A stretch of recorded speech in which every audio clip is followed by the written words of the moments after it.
Garber.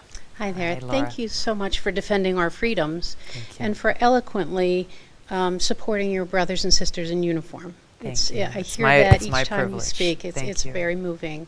I'm a psychologist here in New Hampshire, and so mental health accessibility and treatment is quite a big issue for me. Yes.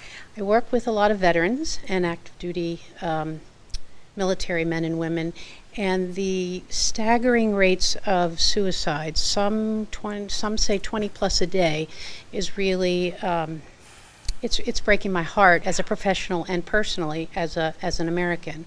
What message do you have for our service families, our servicemen and women, and specifically what plans do you have to address this issue? These are your brothers and sisters, our Absolutely. families, and it's a national crisis. Yeah. Well, thank you, first of all, for the help and service that you're providing to them. You're welcome. It's unfortunate that still in our society, but especially in the military, there is such a huge stigma around those who go and seek help.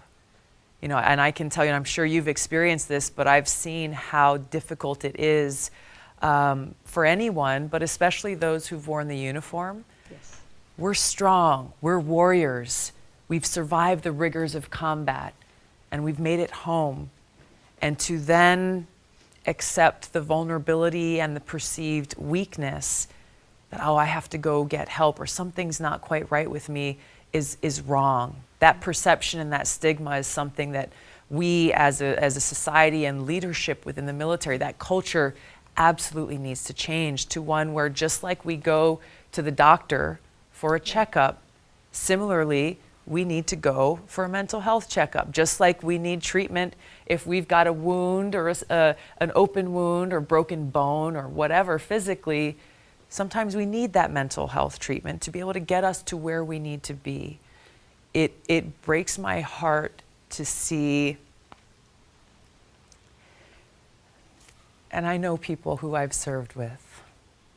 One of my soldiers during my second deployment, deployed many times, came home and eventually lost that battle here at home and took his own life. So this hits close to home and why it's so important for us to deal with this stigma and to dedicate whatever resources are necessary to be able to make sure that there are providers like you who are available at that moment when our veterans ask for help. When they ask for help, they can't run through bureaucracies. They can't be told no.